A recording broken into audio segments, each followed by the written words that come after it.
Hi,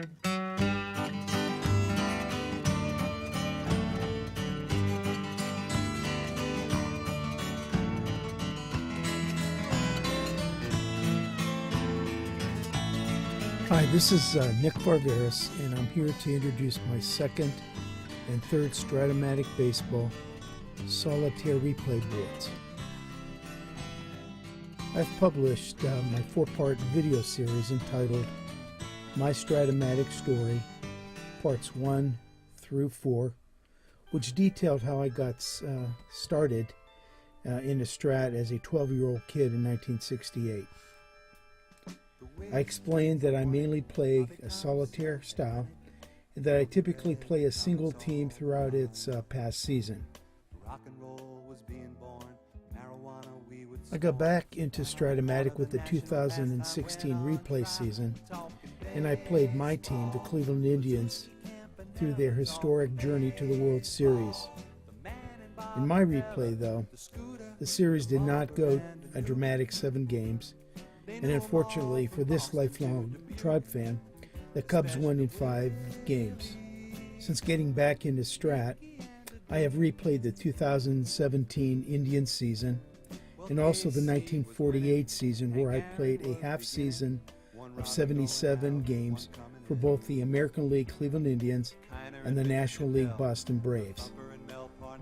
Of course, for those in the know, that was the last time the Cleveland Indians celebrated a world championship. So as I got back into Strat, I needed a system or a board that would streamline my solitaire replays. I noted that on average it took me about 40 minutes to play a game using the advanced version with a few super advanced tweaks, such as the super advanced stealing system. I've posted a video covering my first solitaire replay board, which you can find on YouTube by searching My Basement Media Productions or Nicholas, last name Varveris, V-A-R-V-E-R-I-S. You'll also find my 4-part series there, My Strat-O-MATIC Story.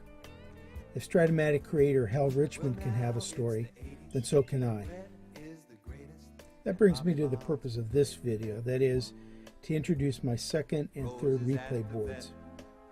After the first board, I felt I needed to tweak the size of the second board by making it wider and rearranging the batting block and the pitching block. I added the 11 slots to the pitching block to account for the combination of pitcher's hold rating and the catcher's throwing arm, which can vary between -5 to +5, that is factored into the base runner's ability to steal a base. Artistically, with the second board, I created an insert for the ball diamond, inserting the Cleveland block C.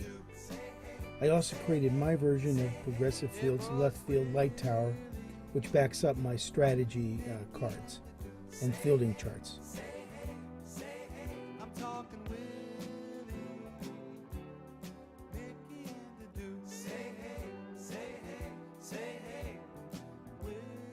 Well, finally, this past summer of 2018, I once again created my most recent solitaire replay board, board number 3.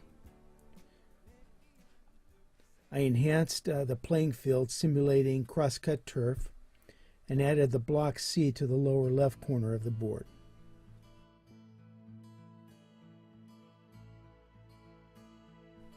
I created a new light tower, which looks very similar to the previous one, but I improved its construction.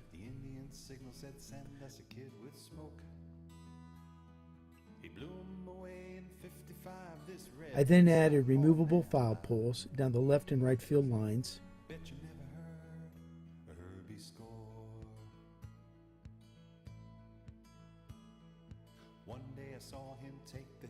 I improved the pitching blocks with 11 slots for the catcher and pitcher rating for the super advanced steal system.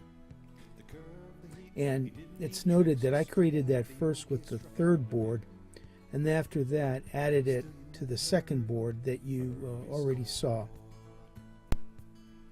And lastly, I added pedestals to the left side of the visitor's pitching block and to the right of the home pitcher's block so that I could top each pedestal with a cap of the teams playing.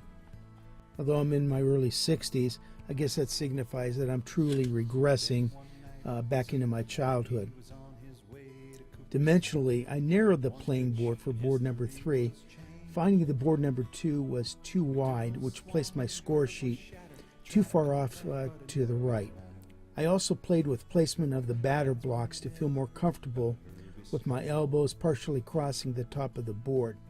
In fact, right now I've left the batter's blocks loose, and I will begin playing and experimenting where they should be exactly. And I'll hold them down with some masking tape because next to the width of the board, the placement of the batter's blocks is the most important feature to get right when you're playing solitaire Strat-O-MATIC. All the parts for the board added that stick up or out are fully removable, so that at the end of the season I can store the replay board vertically and place the accessories in a box elsewhere for separate storage.